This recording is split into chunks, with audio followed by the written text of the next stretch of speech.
Don't think what I did was anything exceptional. I was just standing up for our Constitution and for our First Amendment.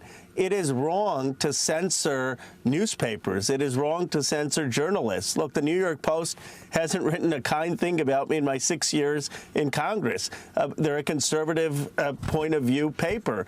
But that doesn't mean that you can stop publishing their pieces or articles or censor their journalists from sharing stories. So it just offended the basic principles that our country is based on. And that was California Democrat Ro Khanna joining me on Sunday Morning Futures yesterday. Khanna, the only Democrat who pushed back on Twitter's behavior, writing to Twitter expressing concerns after the Hunter Biden laptop story was censored ahead of the 2020 election. Khanna also telling me that he supports House hearings on big tech censorship. Joining me right now is South Carolina Congresswoman and member of the House Oversight Committee, Nancy Mace. Congresswoman, it's good to see you this morning. Thanks very much for being here. Good morning. Do you want to see hearings? Tell me how you are looking at what we're learning about Twitter and how you would be poised to react. Well, first, I want to thank Ro Khanna for showing America that it doesn't matter what side of the political aisle you sit on, but censorship is unacceptable and bad for our country on either side. And I respect him and I appreciate him coming forward as the only Democrat during that time who reached out to Twitter and said that this was absolutely wrong. We should be using the power of subpoena, Maria, both on Judiciary and on the Oversight Committee, of which and where I sit, to get to the bottom of this. Because days before an election in 2020, there are federal agencies, we believe, that were burying or pushing social media companies to bury content, and that's wrong. And we have evidence of it right now. But even more so than the impact on conservatives or Republicans who had their information censored, it's manipulation. I mean, amplifying lies and suppressing truth has an impact on all of us, not just the people who were edited and censored. Right. And it's even potentially had an impact on our health, not just in the U.S., but around the world. Right. You've got Dr. Fauci and NIH and CDC potentially giving out information and misinformation on social media and social media companies amplifying it. I've got even further questions. It's not just about the laptop.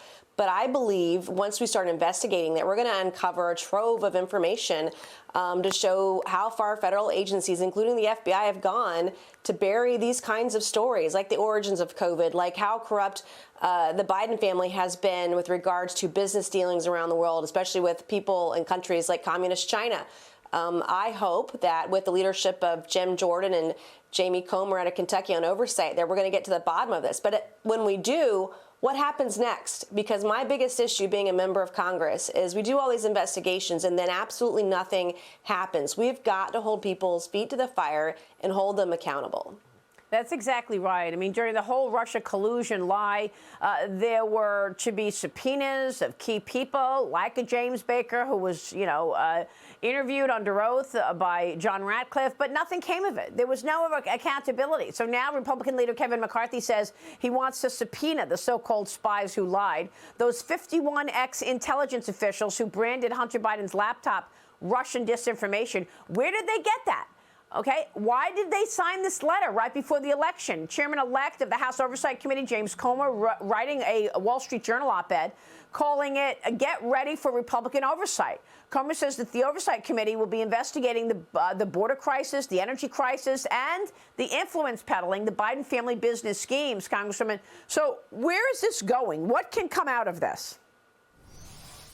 Well, hopefully, number one, we're going to get the truth out of it. And then number two, figure out if the law was broken, then those individuals should be held accountable to the fullest extent of the law. It doesn't matter what side of the aisle that you sit on, but there are bureaucrats who try to manipulate the political system for political gain for their candidates, and that's not their job. And if you are suppressing free speech as a government agency, then those individuals need to be kicked out of those jobs. I mean, we have got to hold people accountable. We have a constitution. We should follow it. The creators, what they created and founded our country on was brilliant, but the checks and balances need to be real. It needs to be more than just a headline, more than just a letter. And look, I sent a letter out on Friday requesting that Facebook and Twitter, that they start retaining records, because we're going to want to look at those records to see how free speech was suppressed by federal agencies. I've got one of those out there too, but we've got to do more than just have a hearing and have a headline. I want to see people held accountable, and I believe the rest of America does as well on either side. We've got to trust our institutions. I mean, one of the issues is so many government employees went and got big jobs at these social media companies after the Obama administration. They stepped down and they got big jobs at Twitter, at Facebook, at Google, and then they started controlling the narrative from that end.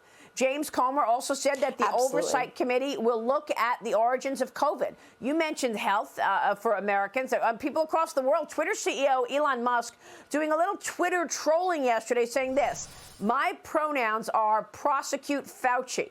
Musk would later write that Fauci lied to Congress and funded the gain-of-function research.